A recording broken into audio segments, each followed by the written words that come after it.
Hello and welcome everyone again into another video. And today's video we have some Ultra League battles by UmarShafuq86. I believe Umar is running TENTA, which is the Pokemon that I haven't had the chance to feature enough on the channel due to the I had a bunch of battles already to feature, and I didn't have a chance to dedicate some battles for TENTA. Umar is running TENTA with Obstagoon and Greedent. It's technically an ABB team that you're using Greedent to bait out the Poliwrath, and you're weak to Giratina in the lead. You have two Giratina answers in the back, right?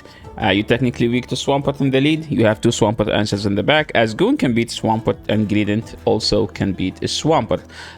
Here we don't have a Sludge, a poison move to hit the Poliwrath, so it's not the end of the world because at least we're doing a neutral damage, and we have Scald debuffs, so they also do resisted damage, but we can do neutral fast move damage.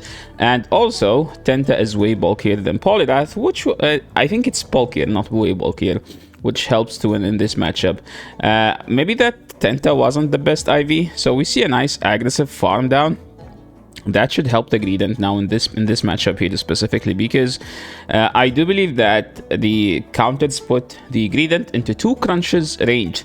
But usually when you see a Poliwrath and the Drapion, you expect a Skunk or Amok in the back. So the Obstagoon should be good to do. Good to clean the back line here if things go as expected. We might see a nice catch here, and we do see the nice catch. So UmarShafuq is actually playing on points here. I think he said that he wants to get more feedback rather than just focusing on the gameplay. So we will try to provide as much feedback as possible.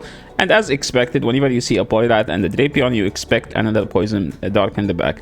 Usually you run Skunk because a Skunk has a play against Registeel, but if you don't have a Skunk, you can run Muck. And opponent here is running Shadow Muck, which is interesting.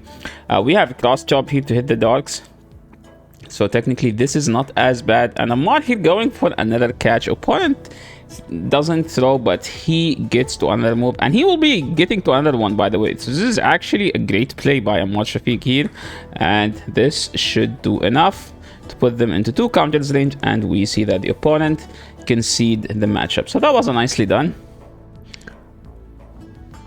Okay, let me tune down the music a bit because I do believe that some people will complain. Okay, moving into the next battle. He's playing BMW, not Mercedes. This is a good matchup for TENTA as long as you use shields. The problem, well, here you actually do need acid spray, because they will technically shield your baits, because if they don't, you can fast move them down. And I might not agree with the fastest swap. I would rather stay in. But since the opponent swapped, so it's not that bad of a play, right? And they swapped into a matchup that they don't even win, which put the Greedent here in a better situation. So the Greedent would opponent should rather stay in than swap out, because Dragonite can pressure a shield. But Greedent dominates this matchup against the Weezing. So this is technically a play that will end up in Umar's favor. And especially when they have a Virizion. So the team technically is ABB, weak to Virizion, because our only answer to Virizion is TENTA, right? So we use this thing to bait out that thing. But I do believe that the game should still be tough, because Dragonite superpower can still one-shot the Obstagoon. So this is actually a tough play. So I don't know what to do here. Like, I technically would not shield here, because I think we still need to save a shield for the Dragonite. And they double Stone Edge, and they bring the Dragonite. So pretty much you have to boost. If they don't have the superpower, it's playable. But here's the thing. When you see a Dragonite and you double weak to it, you just don't shield the swap, okay? We need to save the TENTA. We need to save the TENTA as much as possible. And pretty much, he lost there because he didn't have a poison move. So that was a tough matchup for you. Pretty much sure you want to throw Body Slam. You always throw Body Slam when both are neutral. I know that the debuff might be something that's worth going for, but no, you still throw Body Slam. Opponent here throwing.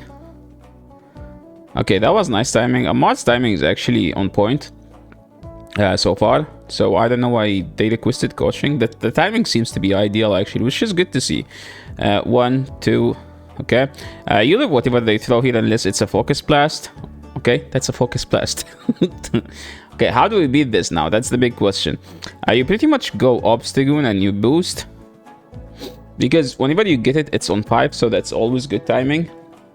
And now they didn't build up for it, right? They did 4. Yeah, they did 4. So technically, you're not supposed to shield there. So, okay, let me talk about this. So, what he did here, he threw on good timing. But what happened is that the game, like, what we call it, dropped some frames. So, technically, it didn't allow it to register the moment you tapped it. So, the game gave him extra fast move and then threw the Night Slash, which ended up being a bad timing. So, this is not Ammar's fault.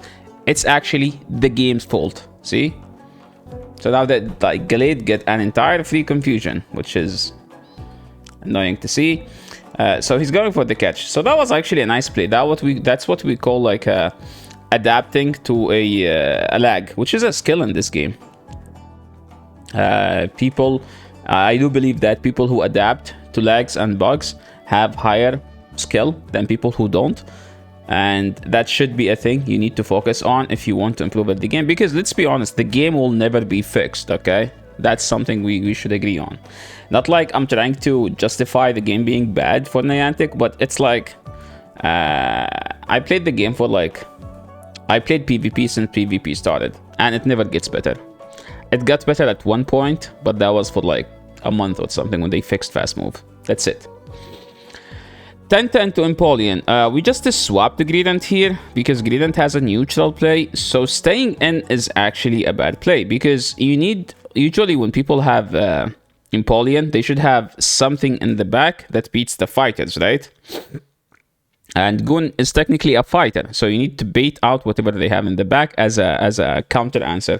And we see that there is a Florges, which means this could be a double fairy in the back. Empoleon double fairy used to be a very popular team back in season 2, 3, 4, popularized by CCO, aka Charles. And okay, he's building up to double. I mean, I don't usually agree with that, but it's not a bad play, right? That's because usually this is what will happen. If you build up to back, that's the most predictable throw. So when you throw the next move, why Gradient is so happy?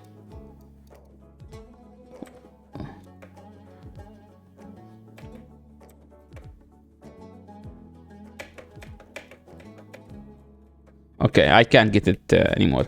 When you throw back, that's like the most expected time for the opponent to catch. Here we go for throwing on CMP. I don't usually like, you try to dodge throwing on CMP. So Ammar actually adapted to throwing on CMP by not getting the bubbles, which is good, which is a good play. So here, shielding doesn't do anything for the game. So pretty much you just wait your clock and then you go TENTA. You don't need to wait the clock since they aggressively swapped, and pretty much there is another fairy in the back. So that's where the TENTA comes in handy, clapping all these fairies and taking the win. Okay, moving into the next game, and here we have... Okay, I think this is the last battle. We have a Tapu Fini. This is good to see, because this is where we want to see it. And they swap into Steelix. We technically don't have a Steelix answer. You need to be aware of the timing. Don't throw if you think the throwing will be on bad timing. Just like do it like that, because you have counter and you already have them at half HP. So no matter how they play it, you should still win, right? There is an argument about going Night Slash here, but it doesn't matter, right? You don't need to shield here, which is a good play by Ammar and sorry, UmarShafuq. So here's the thing: why he doesn't need to shield? Because technically here, this thing or the Gradient, either of them, both beat the Tapu Fini. So fighting for a swap is just gonna get you down and shield, and it should not be a bad play. We see a superior in the lead, so. So that's the thing. He tried to clear the debuff, but that was an unnecessary play. I think he should still win, because no matter how they play it, I think it's like a high chance that we still win. So this is like most likely going to be Moonblast, but it doesn't matter. The Gradient can tank any move. Hopefully they don't get the debuff, and pretty much Green can get to under body slam before they even get to a surf, I think. So there is an argument about aggressively farming all the way down, but it doesn't matter that much because they might be able to... Oh my, he's going for the Hail Mary, dude. And he lands it. So that was a nice play by Umar. And that was a good game. I think this was the last battle. So yeah, thank you so much for Umar for sending me these battles. They were like some nice plays actually. So keep it up, my friend, and good luck with your push. And thank you so much everyone for watching. This is the end of the video. Hope you guys liked it. If you guys liked the video, make sure to leave a like on the channel and subscribe. And if you want to submit your battles, there is a link down below in the description. You can submit, and make sure to send me a DM on Discord after, so I can just keep posting at one point. So yeah, thank you so much for watching. See you in the next video. Peace.